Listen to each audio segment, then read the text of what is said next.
I wanted to create such a garden on my property. How would I go about it? Well, you first look at your property. You first decide where you want to create it. You look at, does it get a lot of sun or shade or that kind of thing.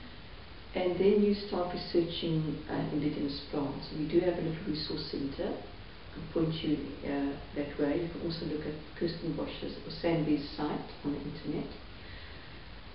What I have found, having researched things for a while, is that the botanical texts often tell you the least. So what you need to do is look at things like recipe books, old traveller's tales. You asked about the spiritual aspects of plants and about spending some time in a place where you want to grow before. What we found is that if you spend some time in the area where you plan your garden, it's as though you get a better feel for the land.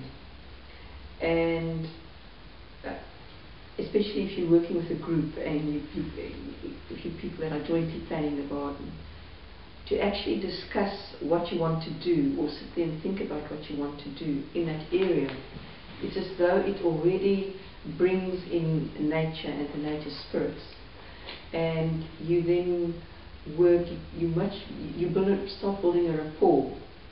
And it's as though when you start your garden from a point like that, you not only on a subconscious level start realizing, okay, that would be good there, that would be good there, that would be good there, but you become a co-creator in the garden. So you are working much more with nature rather than necessarily imposing your will on nature. And it's as though your garden takes off much better and things just seem to celebrate and flourish, really. Each area, and we're talking about larger areas as well, here really, has a specific nature.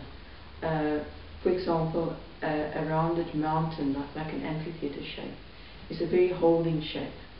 And a plain in front of you is a very open shape. So one feels much more secure, for example, if you have, say, stones behind you and an open space where you can see before you, or maybe a slight containment and you can see over it. So it has to do with how you emotionally feel in a space as well. But mountains have a different spirit to plains, so you get different types of plants growing as well. I mean, it's the soil as well, of course, and water runoff and all that kind of thing.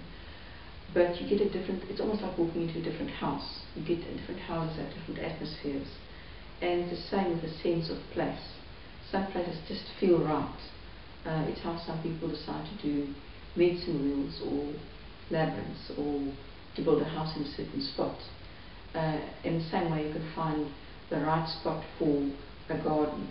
And it's as though everything in that environment, the trees, the mountain, if there are existing tall trees nearby, the stones, everything works together to create a setting.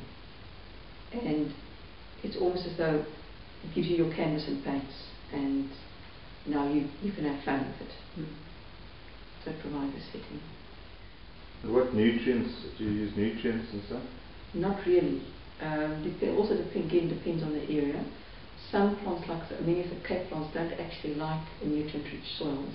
They like the scraggy saline soils, so it depends on what plants you're growing and where you're growing. If you want to introduce other plants there that are also maybe indigenous or maybe not, you may need to enrich your soil. What I would maybe recommend is just the first time you plant it, putting some compost and some, or food bits even, and torn newspaper in strips and layering that with the soil. The function of the torn newspaper is that it aids the water retention, which some of the plants from further afield need more water because it just drains through the sand. But it does that without blocking the roots. So that's one thing you can do. And then subsequently just give a top, especially if you put stones, and we spoke earlier, you went here then, if you surround your things that you plant with stone, for example, you can, like a tree, you can just put possibly some manure or some leaf mulch on top. Top mulch. Indigenous plants helps to save the biodiversity of specific areas.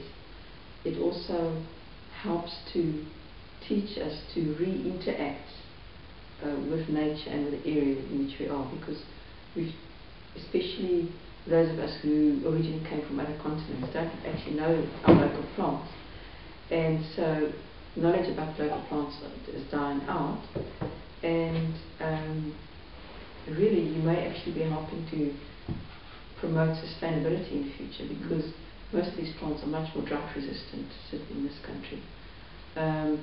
So globally I would say that the impact is you saving biodiversity, you enhancing really the quality of life of all areas, so that you don't have indigenous vegetation just aesthetically disappearing.